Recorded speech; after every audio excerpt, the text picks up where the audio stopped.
Aún no se puede compartir la pantalla.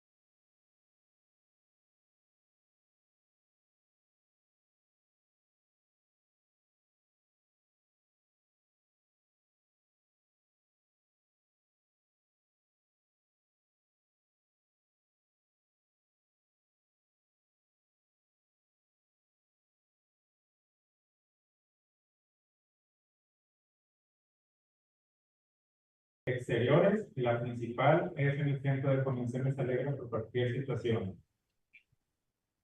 Las ciudades se deben de alzar el diseño, el tiempo y la memoria. En otras palabras, son obras de la gente, regulada por el gobierno, modificada por el tiempo y perseverada por la memoria. Las buenas ciudades resultan en un equilibrio entre sus cuatro factores. Entre ellas es el orden del diseño proporcionado por la libertad, la memoria urbana por sus habitantes actúan para corregir y el llegado en este caso, aprovechar los efectos del tiempo. Muy buenas tardes. En el marco del Día Internacional de la Arquitectura y Día Mundial del Hábitat, el Colegio de Arquitectos del Estado de Colima, AC, conmemora el Día Nacional del Arquitecto, haciendo un reconocimiento al valor arquitectónico a sus creaciones. Sean todos bienvenidos al primer Congreso Internacional MULUS. Tenemos el honor y el privilegio de estar aquí con ustedes, su servidor, el arquitecto certificado Hipoteca Delgado, y mi compañero, el arquitecto Álvaro Ramírez Montes, miembros activos del Colegio de Arquitectos del Estado de Colima, y en nombre del arquitecto certificada Dulce Yamil Valencia Ramírez, presidenta del Colegio de Arquitectos del Estado de Colima, Consejo Directivo 2024-2026. Agradecemos la presencia a todos ustedes de quienes engalanan nuestro magno evento. Frases de Moshe Safdie. Creo que como arquitectos debes comprender la esencia del lugar y crear un edificio que parezca razonar con la cultura del lugar. Entonces, mis edificios en India, Kansas City, Arkansas, Canadá y Singapur son diferentes porque los lugares son diferentes. Quiero que mis edificios echen raíces y luzcan como si siempre hubieran estado ahí. No se trata de estilizar o imitar lo que ya existe. Se trata de integrar la mezcla del futuro y el pasado.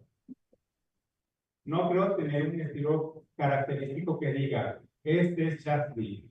Creo que los arquitectos estrellas aprovechan las oportunidades de ir a cualquier parte del mundo para hacer edificios únicos.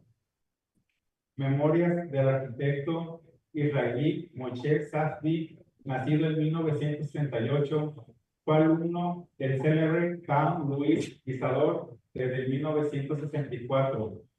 Moshe Safdie ha residido en Canadá desde 1967, dejó su impronta en la creación del icónico complejo de vivienda Habitat 77 para la Expo de Montreal.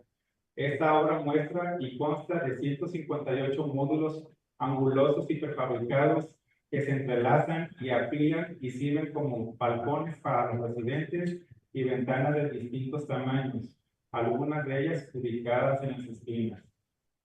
Entre otras creaciones, Safdie se encuentra en la escuela rabínica Yeshivat Borat Yosef en 1971-1979 y el proyecto Mantilla 1962 en Jerusalén. Ambos ejemplos de cómo el arquitecto interpretó las formas de construir tradicionales de la zona. La biblioteca de Salt Lake City en 1999 a 2003 es otra obra destacada que cuenta y que se adapta con maestría a las distintas funciones públicas. Por ejemplo, Cuenta con un estacionamiento detrás del edificio de 5 pisos y forman un triángulo, mientras una de sus fachadas que existen a una altura y guían a los visitantes hacia el parque adyacente. Hoy, Jaron Lubin, Arquitectos, graduado de la Universidad de Michigan y exalumno distinguido de la Universidad de Los Ángeles. Lubin aporta un compromiso incansable para impulsar el impacto de la firma a través del pensamiento y la exploración del diseño estratégico. Hoy Colima les rinde homenaje y celebramos con esta ponencia en el marco del primer Congreso Internacional MUTS. A continuación voy a dar lectura al currículo enviado por el arquitecto Jaron Lubin. Jaron empuja los límites del pensamiento convencional, cultivando una colaboración energética con los líderes del diseño a nivel mundial. Su pasión por las ciudades y la urbanidad ha manifestado su contribución al representante de los edificios altos y el hábitat urbano. Un graduado de la Universidad de Michigan y distinguido alumno de la Universidad de como ya lo he mencionado, él es frecuente escritor, conferencista, y también además lidera mucho de la investigación, enseñanza e innovación de arquitectura en la firma Moshe Safdie Arquitectos. Intervención ahora del doctor Pablo Elías y bienvenida a Jaron Lubin. Okay, I'm just, I'm not, I know that Jaron is so gentle, so kind to be here. I welcome Jaron to Mexico and Colima, and I know you are with a little time, and you are so generous to share with us. So I just let you share your knowledge with us, and the auditorium is yours. Thank you. Can you hear me okay? Yes. Excellent. Thank you for the invitation and the introductions. And I think it's the best part of my job, which is to share the things that we do at Safdie with our teams here, with big groups of students and professionals, and talk about a little bit more behind the scenes to give you a maybe bigger perspective of what drives us and why we do what we do, and it's just a lot of fun to share these ideas. So thank you for the opportunity. I'm going to share this screen, and you should be seeing it now, correct? Yes. So I generally call the talk that I share publicly with people the shape of things to come. And because I like to think about the future, and I also like to think about the past, and how the past can inspire our thinking about the things that we do as architects and as designers. And the thing is that I find that most people, the public at large, might digest architecture and design most frequently with images, maybe on Instagram, maybe on social media. And I think this is sensational and it's interesting, but it's only, let's say, a part of the story. I wouldn't tell you that this is the full story. And I think as professionals, it's always interesting to learn more than just understand these images. And I've been lucky to be part of some very sensational projects. In Singapore, I was part of the team that designed the Marina Bay Sands, which is an iconic building in the center of Singapore, which is a integrated resort. It has transformed the city. It has an iconic swimming pool on the top. I've also been part of the group that designed the Jewel at Changi Airport. This is a new reinterpretation of what it means to arrive to an airport, what an airport can be, with an enormous public garden, and at the world's best airport in Singapore. And also, I've been part of an ongoing research, over 60 years of evolutionary research into rethinking housing with a project called Habitat, a continuous rethinking of housing through providing people an alternative to living in an apartment in the city. And I'd like to share with you some of our thinking and some of our work tonight and this afternoon. And well, this is a picture of my partners together with Moshe in our office in Boston, in Somerville. That's where I am right now today. And we do all of our projects with this small team of partners. We have a boutique practice. We like to pay a lot of attention to our design from the concept all the way through construction. So we are involved through every phase of the design from the beginning to the end. And this office started, I want to take like time back from an evolution of thinking all the way back to when Moshe Safdie was 24 years old and he met Buckminster Fuller and Lou Kahn. This is kind of a funny picture. Lou Kahn was a person that Moshe Safdie, an architect that Moshe Safdie worked with when he was younger. Buckminster Fuller, the famous engineer and thinker, visionary. And this is Moshe Safdie right in the middle, in the back there as a 24-year-old at this conference where he bumped into them. And this is to say that our work comes from a long lineage of other thinkers that are all stitched together in this kind of world of humanist, modernist architecture and urban design thinking. From Buckminster Fuller and Lou Kahn, you can stitch back and forward to Aldo van Eyck, and you can trace that lineage to the thinkers of Team 10, who were about collaborative, humanist, modernist thinking. And within Team 10, there was Sandy van Ginkel and his wife Blanche, who were actually Moshe's thesis instructors at McGill University in Canada, in Montreal. And actually, they were the people who encouraged Moshe to be part of the master plan for Montreal Expo and were part of the beginning of Habitat. And that's just to say that there was a tradition that I think is quite interesting to highlight within our way of working as architects in the past, is working together, working with big groups of people, working and thinking together. And you had movements like the Siam movement, where you would get these great thinkers, they would come together and they would talk about big ideas about reconstruction, about livability, about, you know, the future of the city. And through the 60s and the 70s, there's this legacy, great legacy of teams of thinkers working together, like the Metabolists in Japan, Team 10, Archigram in the UK. And people, even before the internet, even before social media, even before Zoom, meeting up at any opportunity they could to share ideas and to think together. This was at the Osaka Expo, where all these great thinkers are coming together.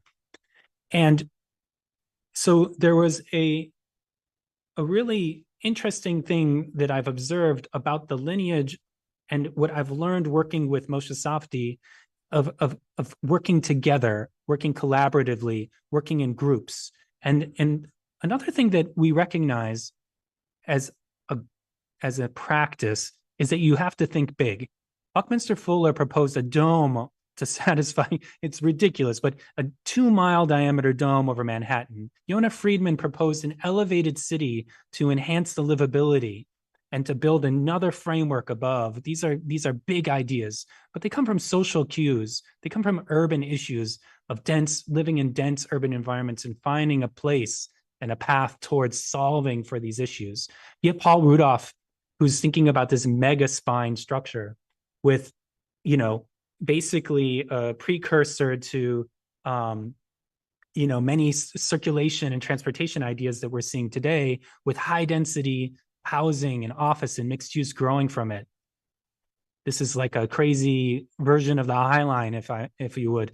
And this is the world that Habitat was born in 1967 at the World Expo. This was a thesis project that was almost like the kind of cornerstone for what started this adventure. And of course, that adventure comes from before, like I'm saying, we're all part of this lineage of thinking as architects that we must understand, and which will, in my opinion, in our opinion, really gives more value to the work that we do. And so Expo, and particularly the Montreal Expo, was a very, very powerful time of optimism, about thinking about coming together as humanity, peace, and just like a wonderful thinking about what we could do in the future. And so as part of this was this proposal, a radical apartment building design, where not only was it interesting to see organically and geometrically, but there was a big idea about rethinking the construction industry. Could you build a tall building in a different way? Not only could you avoid just living in tall buildings, as Moshe recognized was the general course of where people live in the city, but could you build differently? Could you build with less waste? Could you build more sustainably, more environmentally sound? And in this case, could you prefabricate the modules of construction so you could build them in a factory? And could you bring them to the site and lift them up, pile them up, and kind of completely transform the way you might think about how you would build, reducing waste, et cetera, et cetera. And so flash forward 60 years, this is a photo of Habitat. And immediately after the project was built, it became very popular. This is the cover of Newsweek magazine, the national magazine, and the title of this article was "The Shape of Things to Come." And I'm going to read this quote. It's very powerful to me. I hope you learn something from it too. Today, for the first time in history, we're at the point where we can build exactly what we want for every human and social purpose. In that sense, architecture is now at the very frontier of our consciousness. At once the most practical and visionary of the arts, the shape of things to come. So there's this way of looking at architecture as an art form, as a science form, as an engineering form to solve problems, to make people's lives better. And I think that this is just a really remarkable time in history that we would love to celebrate and maybe reapproach. For sure, there was many other Habitat iterations. There were many clients that came to Safdie Architects and requested New York, Puerto Rico, Israel, Canada, all over.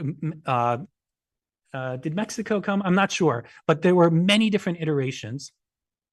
And so this did not stop our thinking. Well, in 1971, 1972, there was many iterations, but many of them stopped. There was no other versions of Habitat after Habitat 67 until around 15 years ago. We did a research effort in the office where we brought back the principles of the original Habitat and said, okay, now we're thinking more about constructability, density, high rise, livability, the same things as before, but now 50 years later. And we came up with a bunch of prototypes that we built. We did some renderings. We did all on speculation. There was no client for this. And we had evaluated the original Habitat from 1967 and then thought like, okay, what were the issues? How do we make it more efficient? How do you make it more cost effective? How can you mix modular with conventional construction, et cetera? And actually from this effort, we were approached by several clients to develop these proposals and to build these proposals. This one is built in China. This is in Qinghuandao. It's nearly complete. I showed a fly over it in the early portion of the slides, and this is a rendering, but we'll have photos of the project soon. This is a project in Singapore that was completed in 2016 called Sky Habitat. There's 508 units, and a third of the units have these stepping terraces that are around 35 meters square. So you have these wonderful outdoor spaces. And everyone gets these large balconies or a terrace. Plus, we did something fun here where we have these bridges that cross between the towers to create an additional amenity. And I should say that one of the thesis mottos of Habitat was for everyone a garden. For everyone a garden was the idea that in Habitat, everyone had a garden. The roof of your neighbor was a garden for your own unit. And so this is not just relevant for apartment living. This is actually an expanding metaphor when you talk about for everyone a garden. How do you bring the indoors out and the outdoors in and celebrate nature so that architecture can actually flow indoors and outdoors? This is a project we completed recently in Quito, Ecuador, which is a variation on Habitat as well, a 28-story moment frame concrete structure. And everyone gets a terrace in this account. And so the structure of the building is entirely perimeter, moment frame structure, so that the interior can be reorganized and recalibrated for bigger or smaller units, but every unit gets a terrace. And, in Colombo, in Sri Lanka, we just finished one of our tallest buildings. This is an 80-story tower where we challenged ourselves to create an opportunity so that every single level of this building cascading up could have this terrace logic. And so we're quite proud that all these units have these amazing balcony terraces overlooking the lake, the ocean. And we can start to think about this not as a series of singularities, but as part of a lineage of thinking, and also a part of typological thinking. So it's not important that we're doing these projects. It's a way of approaching the projects. And there's a way of approaching density and way of approaching livability here that we hope other people pick up. And we see that also across the industry, that many people, Moshe likes to say that the time for Habitat has finally come. And you could start mapping out this by density, by time, by the time it was built, by height, by how open it is. Another example of the interest in our research came up recently where a video game company came to us. They said, wouldn't it be cool to take the original Habitat project, which was even bigger than what was built for the Expo, and bring it into an Unreal Engine. This is the recent Unreal Engine through Epic Games. And actually, today, if you like, you can go online, you can download this 3D model, and you can move through the 3D model and walk through Habitat, and it's quite fun. You can also download the model into Rhino, and you can play around with it yourself.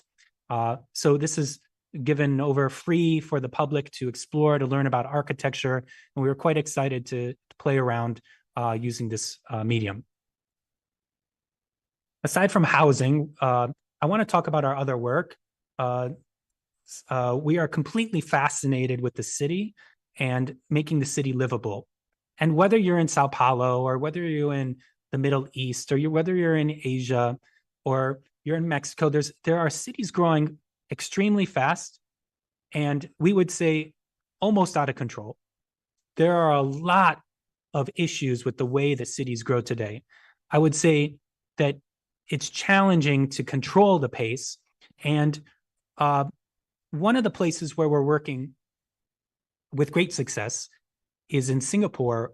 And we've learned a lot from Singapore. And I'd like to share a couple projects. I'll share the Marina Bay Sands, and I'll also talk a little bit about our work at Jewel quickly.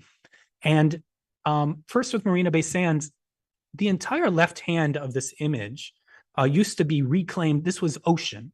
This was reclaimed land. They came to us for a competition. The right-hand side of the image was the expanding central business district.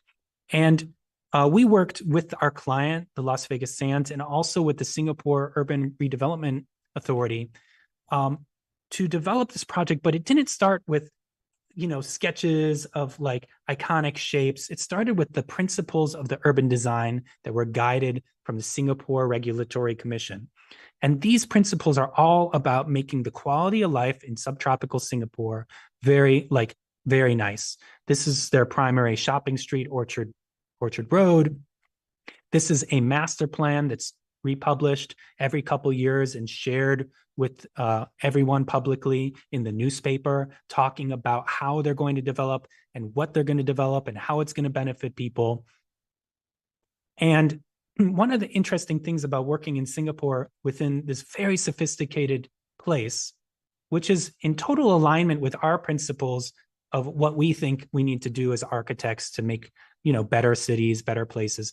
They create incentive structures. So it doesn't take, a particular thinker to come along and come up with these ideas. The government gives incentives. These are actually drawings from the government that they circulate. And so, for instance, there are rules there that say, if you put a void deck, like an empty floor in your building, they'll let you build taller. Or if you invest in putting greenery on the building, they will incentivize that so that you can actually get more commercial gross floor area. And so if it's not one architect participating in the evolution and growth of a city, but many architects following the rules, then what you get is that everything transforms together, and that is quite interesting. So in the context of Marina Bay Sands, this is the site, that's the center of the city. And Marina Bay Sands is on the bottom right-hand side. This is the yellow area. This was the site that we were given at the beginning of the competition. And so it was given to us as this blank slate site. There's no topography. We had a program from our client. But then, and this is the built project. It has 3,000 hotel rooms, a casino, a museum, 2 theaters for 1,600 people each, and a very large 1 million square feet of retail and a convention space. And this is all interconnected to the subway system, the metro, the bus, the streets, et cetera. And so this is a new part of the city, away from the central business district, but a catalyst for growth as Marina Bay was developing. And we received more than the typical or traditional, let's say, package of drawings. We had directions and directives and incentives. And there was very thoughtful attention from the urban designers within the government to give us these, suggestions and opportunities. And of course, many rules in Singapore, you may be familiar, but you're also able to challenge them if you have a good reason to do so. And so the rules and regulations, the guidelines, incentives started to guide our philosophy about how we would lay out the building. And so the building and plan starts to be organized as a series of large scale volumes that are cut by a series of open skylight covered, daylit retail streets. And these, what's very important to us was that we could connect with daylight and we could connect with nature. And so all the spaces that you're walking around, this very, very big 10 million square foot project, always have daylight. So you always know where you are. And so when you walk through the mall, you can always see the outside. You can slip outside to go enjoy a meal or go see the Singapore River or the reservoir. And so this isn't anything new. This follows kind of European, arcade or galleria logic for a mall. And we thought that was a perfect alignment in terms of a typology with what the Singapore guidelines were requesting. And so we also recognized that when it's the evening in Singapore, it cools off, and a lot of people want to kind of leave the interior air-conditioned spaces and go outside. So there are many, many adjacent event places and opportunities and gardens in this project, both at the ground level and in the sky, to accommodate big gatherings. The tower itself is made up of three separate towers with an atrium running through the base and a sky park on the top. And so the sky park is basically a reaction to, needing to have a place for the amenities and the gardens that are going to be serving the hotel guests. And so we lifted it up on top of the tower and bridged it across and created this new paradigm, in fact, kind of a new idea about what a tower can do. In 2005, there weren't many people putting giant bridges on buildings. And what's interesting about our Sky Park is I think it's kind of forging new territory in terms of a opportunity for other people to play around with horizontal buildings, connecting from one to the other. In this case, we have our swimming pool, the gardens are floating up there, a series of restaurants floating over the concrete structure below. And we created this 151 meter long, sensational, an iconic swimming pool. When we designed the tower, the iPhone did not exist. And now, this is this place where everyone's taking their phones into the water. And, it's just amazing, the transformation and the kind of alignment between the culture that this place has created.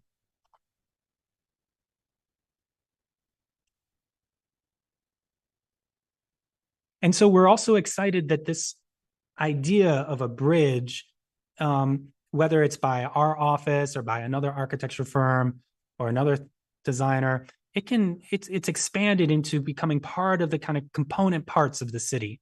So you can reorganize densities. So you can think about towers differently, not just as extrusions, but as like a three-dimensional matrix.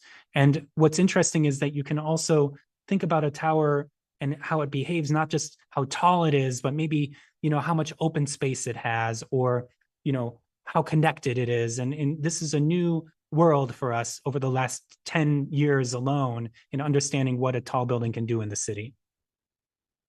I think finally, I'll share quickly our work at Changi Airport.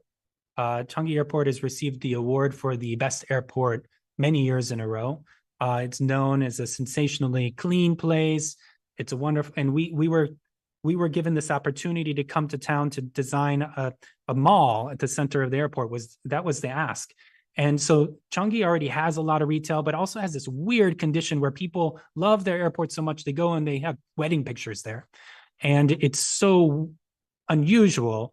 And there's this other tradition at the airport where they have a lot of small pocket gardens because, of course, they're celebrating Singapore, the garden city. And so our proposal for this project at the center of the airport, this is a landside building, was to create a public garden and a retail loop intermix. So it's a mall or a retail space, a marketplace, and a garden side by side. And the diagram of the building is it once again goes back to our kind of motto, for everyone a garden. In this case, a huge botanical garden space with a central waterfall. So every day it rains in Singapore and the rain comes right through the middle in the top of this building. And it's stacked on top of the retail spaces. There's 5 stories of retail above the ground and 4 stories below, plus 3,000 cars. So we're also accommodating a need for more parking at the airport. And so we conceived of this idea and we said, okay, well, the retail space has a certain set of needs, both for the retail tenants and also for the conditioning, but also the garden needs to be comfortable for the people and the plants. And we worked very carefully to create this new type of building that could accommodate both within one structure. And so when you look at the roof plan of this project, it is a garden and none of the retail has a presence in that garden. That was an interesting discussion that we had. Could we create a retail space, a loop at 5 levels that was still very productive, very commercially successful, but did not have any, signage into the garden? And so it was not easy, but we succeeded to convince our clients that this was appropriate. We won the competition. And so this is the nature of the loop of retail. You can see, I didn't mention that there was an existing monorail train that ran through the building. And we had to build the entire project around this monorail, which was quite an engineering feat. So as you move around the loop of the retail spaces on 5 levels, you have glimpses, we call them into the gateways and into the canyons, into the garden. And this is what you see. So upon your arrival to this building, this is the view from you went from the arrivals hall, you get off your plane, you get your bags, and you walk into this garden. And it's quite a sensational gateway gesture to Singapore. It says something. It says about how this particular place values the public realm, it values its people, and it wants to make this sensational space for everyone to share. And we think we're very proud and lucky to be part of this legacy of working together with our Singapore colleagues. And of course, it's quite an atypical retail space. I would hardly call this a mall. And you can walk up trails by the day. You can spend the day with your family by the water. As the water cascades down, the waterfall at the center, we call it the vortex. In the day, it actually helps cool the space because the moisture is dropping and it's actually cooling the space. And, you know, we're again, once again, the best part about this project is going and visiting and seeing all the people smiling and enjoying the space, and this waterfall at the center, which is 40 meters in height. This is the tallest indoor waterfall in the world, and it's quite a spectacle. So I think I'll keep my talk quite short. I basically just wanted to say that, you know, once again, we have a responsibility and we have a lot of fun, but our responsibility is to build projects that make this place better for people. And, you know, it's not about us. It's not about, you know, how many projects we do. It's about creating these wonderful spaces and these wonderful places. And we have a lot of fun doing it. And, you know, I'd love to find other opportunities to connect with you all and students and professionals. So, and I'm sorry to have so little time to spend together, but I have plenty more stories to share. And thank you very much for giving me this short period to share with you today. Bravo.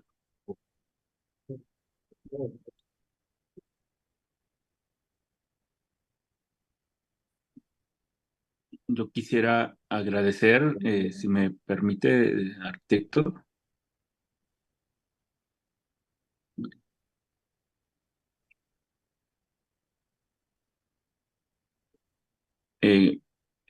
Antes de continuar, bueno, comentar al público, agradecer que, bueno, lo que ha mencionado el arquitecto Jaron es muy consecuente. Él ha donado sus emolumentos, sus honorarios para las y los estudiantes que participarán en la repentina. Y esto se hará entrega. Ya le he comentado a Jaron y bueno, por lo que le pediré que nos dé unas palabras sobre esto. Jaron, well, thank you so much for your excellent presentation. And could you please tell us something about for the student who will contest in this event and who will win the prize and who are going to receive the Jaron Prize on behalf of you?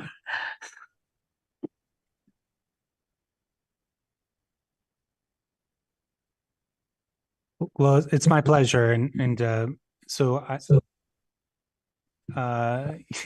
you let me know what you'd like me to do.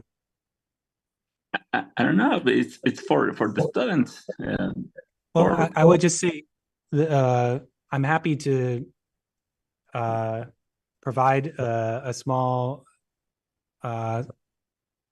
prize. And how will you do it?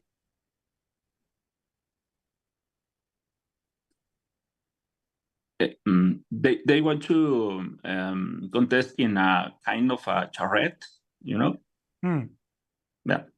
And yeah, and after that, they want to, when with the prize, they want to travel to another contest.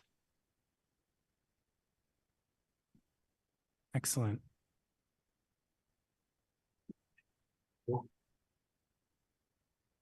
Dear architect, Jaron Lubin, And you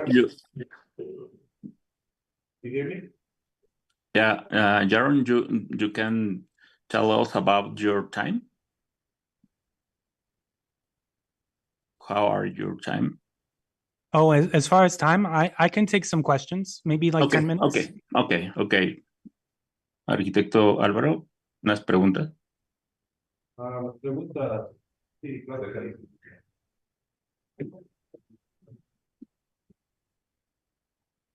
Sí, tenemos algunas. Una es, los arquitectos que nos dedicamos a la enseñanza, vemos que se ha perdido el interés en la expresión gráfica manual del boceto como proceso creativo en el diseño. ¿Cuál es su punto de vista al respecto? Architects nowadays who are dedicated to teaching see that the interest in the manual graphic expression as a sketch, as a creative process in design has been lost. What is your point of view in this matter? It was hard to hear the question. I'm sorry. Is the question about the loss of the ability to sketch? Yes. Nowadays, many architects tend to sketch, put it in the computer. Right. It's not like before you used to get a pencil and start sketching. Sure. What about that? It's a very good question. I think that we encourage everyone in our office to use pencils a lot. We are always using multiple means of whatever means communication possible to get these ideas across. But I would say that the way that we communicate these days, I don't know. I think that there's a fluidity that that young students bring in terms of how they use computers today that didn't exist, let's say 10 or 15 years ago. And people are becoming very fluid using these new tools, whether it's the 3D modeling, Grasshopper, AI tools, et cetera. But nothing replaces the ability to like basically with our team, take out some trace and scribble together around a table. That is still the most fundamental way of communicating ideas. And we totally believe in it here.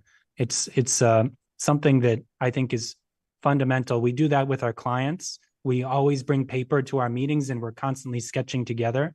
And it's also just a way of, it's a way of communication that we still believe in. We have to continue doing that.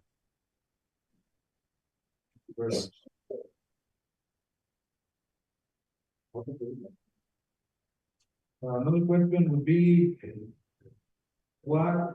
¿qué inspiración encuentra en la naturaleza y cómo lo incorpora en sus diseños? What kind of inspiration do you find in nature and how do you make it blend into your designs? Oh, that's a really good question. I think there's different ways to relate to nature. I think they generally call the kind of overall philosophy of relating to nature. I've been reading about biophilia. In other words, when you are connected with trees, with Mother Nature, you have this. Human beings have this innate connection to these things, and our own personal view is that we aren't mimicking nature as much as we are allowing access to it.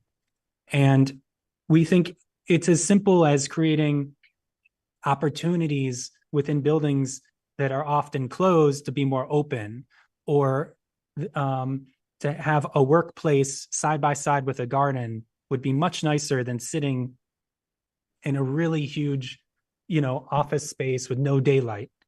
And we're often shocked when we meet our people who ask us to work together and, that they don't recognize the power of simple things that like opening up more glass and view and the kind of integration of gardens. It's just sometimes what limits us would be that, for instance, it's obviously going to be more expensive to build a tower that has steps in it than a tower that doesn't have steps in it. So it's not that these ideas are complex. It's that many times we have to find the mechanism, the ability to debate with our clients to make it so that they recognize the benefit. Because, so for instance, a building may have more upfront cost, but you may be able to sell it for more money. It might be more valuable. It might create more identity for you. It might make you, you know, in terms of the Marina Bay Sands, it's a building that has a lot of, you know, wild, you know, geometry, and the kind of, but the payoff is that it has such a sensational image. On the other hand, not every building needs to be so sensational. So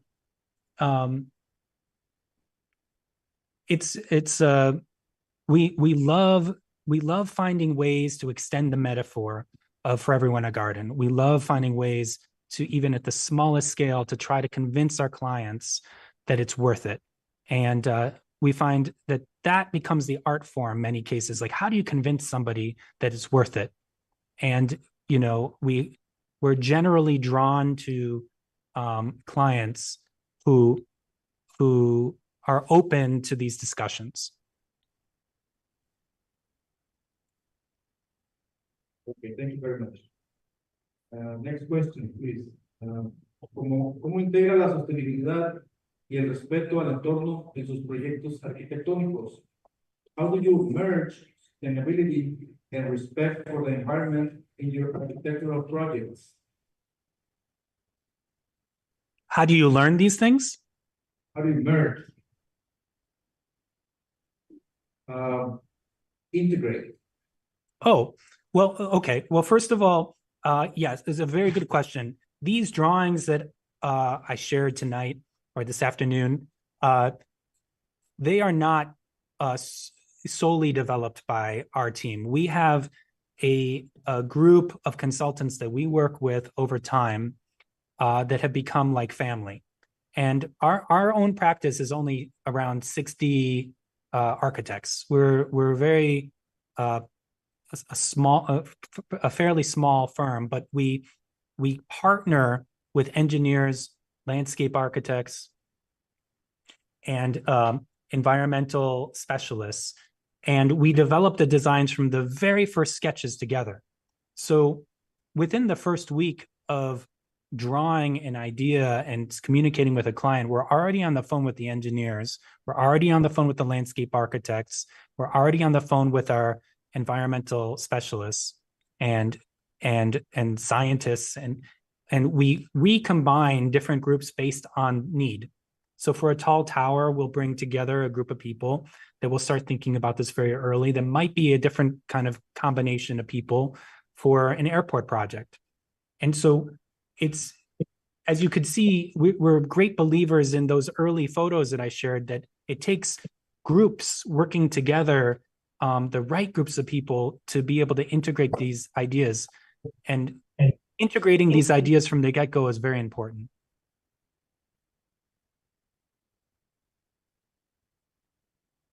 Okay, thank you very much. Thank you Pleasure. for answering our questions. Architect Jaron Lubin and Safdie Architects, it's been a real pleasure. You being part of this first International Congress, MUDUS. You are the first one to speak internationally. We want to express our most deeply appreciation for being for sharing your experience and your vision with us. We feel real honored. It's my pleasure. It's totally my pleasure. Thank you so much. We want to recognize your contribution to architecture, sustainable and innovating. Thank you so much. I want to give the word to the president of our College of Architects, Jasmine, and Pablo, Arquitecta Jasmine, and Arquitecto Pablo.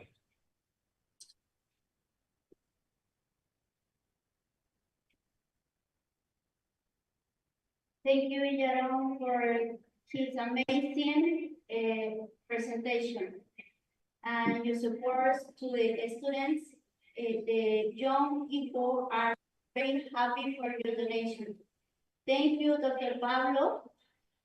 for introducing us to Safdie Architects. You are a great element for this internal muros en Colima, México. Muchas gracias.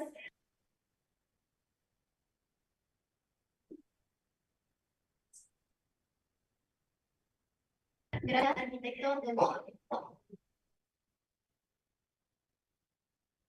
Doctor Pablo Elías. Ok, pues agradecer nuevamente. Thank you so much, Jaron, for your generosity. Thank you very, very much. And let me send you a great cue.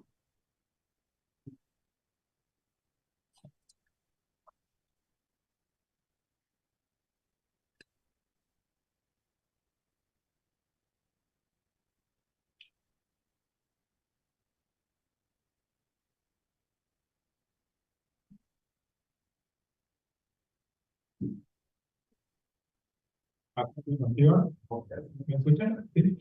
A continuación, nos acompaña la empresa de estudio Labranza para brindarnos unas palabras sobre su taller de trabajo y asimismo agradecemos por el equipamiento de los escenarios por ser patrocinadores de este evento. Invitamos al doctor Pablo que por favor se mantenga en línea, por favor.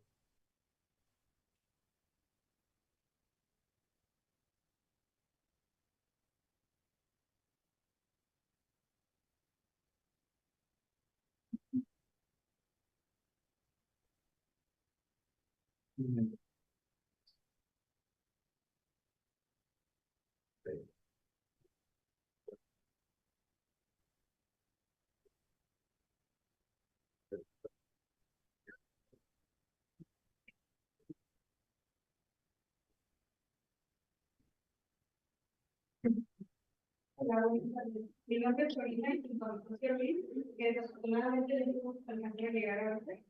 Nosotros fundamos Estudio Labranza. Me gustaría aprovechar este momento para compartir con ustedes nuestro trabajo y logros como estudio, así como nuestro orgullo por ser patrocinadores de este congreso. Como diseñadores y arquitectos hemos tenido la oportunidad de desarrollar proyectos innovadores y significativos. Uno de nuestros mayores logros es haber sido seleccionados para aparecer en la edición de junio en la revista British Vogue, con nuestro banco de líneas diseñado y fabricado por nuestro equipo. Esperamos que esta solo sea la primera de muchas colaboraciones exitosas y estamos emocionados de compartir nuestra visión y experiencia con ustedes. Gracias.